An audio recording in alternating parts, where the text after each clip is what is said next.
తను నా భార్య. ఈ మధ్యనే ఒక బిడ్డని కనింది. నా భార్యను చూసి నువ్వు కొంత నేర్చుకోవాలమ్మా. తను ఇంట్లో ఎన్నో అవమానాలు, ఎన్నో కష్టాలు పడింది. కష్టపడి బిడ్డని మోసింది.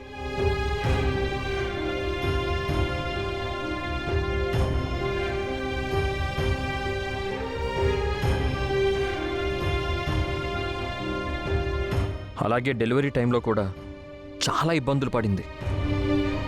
తల్లో బిడ్డో ఎవరో ఒక్కరే బతుకుతారు అన్నంత ప్రమాదం వచ్చింది. కానీ అప్పుడు కూడా ఓర్పుతో, సహనంతో, ధైర్యంతో ఉండి బిడ్డని ప్రసవించింది. కానీ నీలాగా బిడ్డ విషయంలో ఎప్పుడూ ప్రవర్తించలేదు.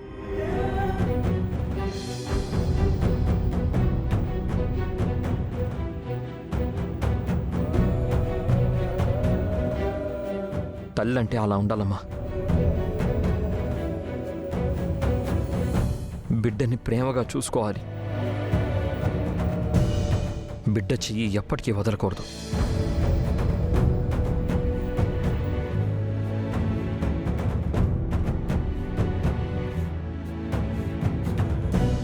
ఎన్ని కష్టాలు వచ్చినా, సమస్యలు వచ్చినా సరే తను నీ బిడ్డ. తన బాధ్యత నీది.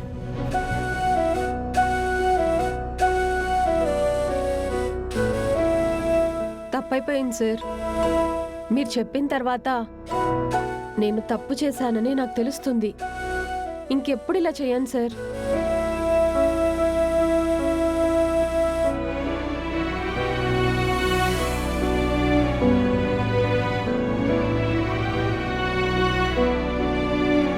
మేడం, మీకు చాలా మంచి భర్త దొరికారు మేడం. ఆయన నన్ను, నా బిడ్డను కలిపారు. నాకు చాలా సంతోషంగా ఉంది. మీరు 100 ఏళ్ళు చల్లగా ఉండాలి.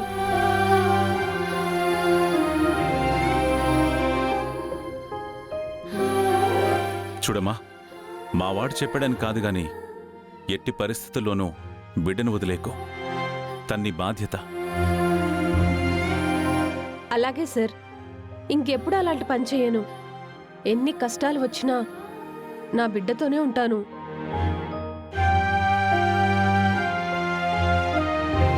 వెళ్ళొస్తాను సార్.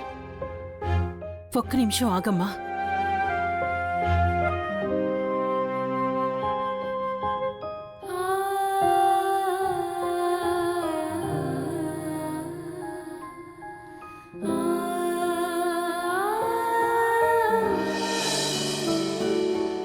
అహల్య, మొదటిసారి అమ్మాయి బిడ్డని ప్రసవించి మన ఇంటికొచ్చింది.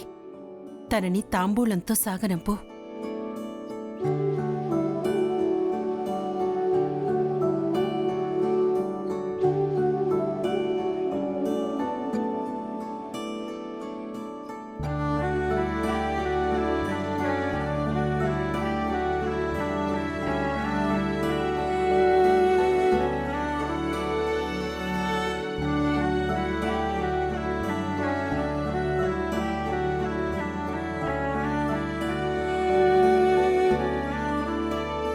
బిడ్డ చాలా బాగున్నాడండి.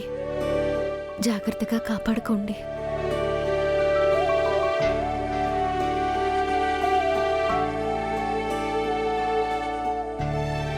తీసుకోండి. వద్దు మేడం. తీసుకోమ్మా. ఏ కష్టం వచ్చి బిడ్డను వదులుకోవాలనుకున్నావో మాకు తెలీదు. మళ్ళీ నీకే కష్టం వచ్చినా సరే ఈ ఇంటి తలుపు తట్టు. నీకు సాయం చేయడానికి మేమున్నాం. అలాగే సార్.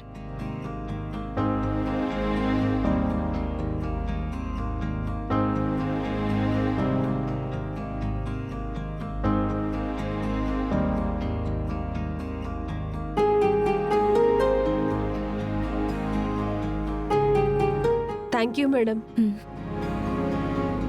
వెళ్ళొస్తాను సార్. బంగారాజు, ఆవిడ్ని బయట దాకా డ్రాప్ చేసిరా. అలాగే అయ్యా.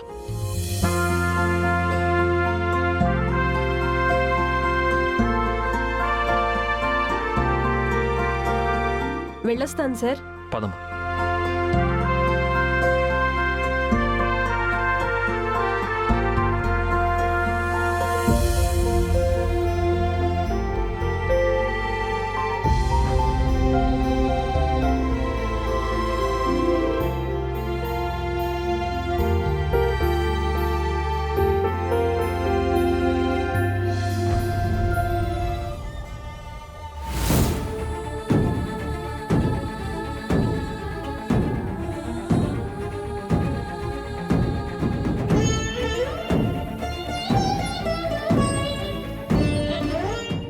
బిడ్డని ప్రేమగా చూసుకోవాలి.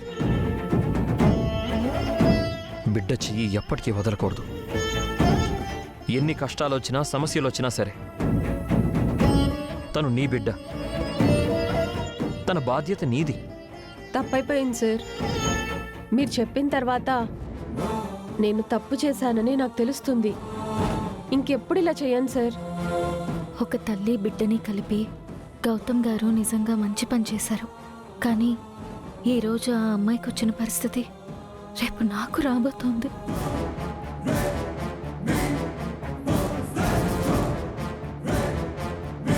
ఎన్ని కష్టాలు అవమానాలు వచ్చినా తట్టుకుని నేను బిడ్డని మోసాను, బిడ్డని కాపాడుకున్నాను అని గౌతమ్ గారు నన్ను చాలా పొగిడారు. కానీ రేపు నేను నా బిడ్డని వదిలేసి వెళ్ళిపోవాల్సి వస్తుంది. అప్పుడు గౌతమ్ గారు నా గురించి ఏమనుకుంటారు? అసలు నా బిడ్డను వదిలి నేను వెళ్ళగలనా?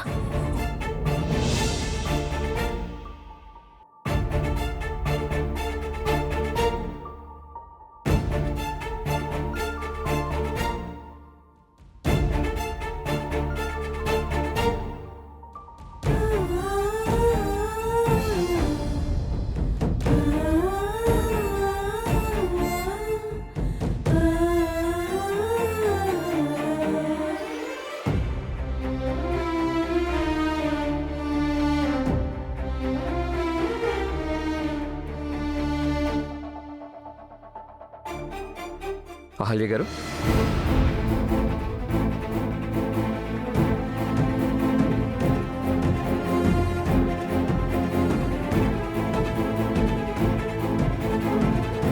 ఏంటండి కింద నేను మంచి పని చేశానని అందరూ నన్ను పొగుడుతుంటే మీరు మాత్రం ఏం మాట్లాడకుండా పైకి వచ్చేశారు?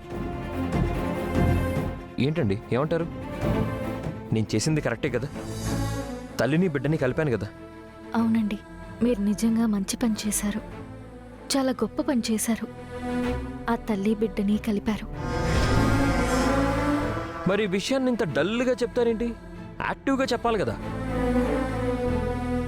అందరూ నన్ను అప్రిషియేట్ చేశారు, మీరు కూడా నన్ను అప్రిషియేట్ చేయాలి కదా. మీరు నిజంగా గ్రేట్ అండి. ఆ దేవుడు మిమ్మల్ని ఎప్పుడూ చల్లగా చూస్తాడు. ఏంటండి మీరు ఇలా మొక్కుబడిగా చెప్తున్నారు?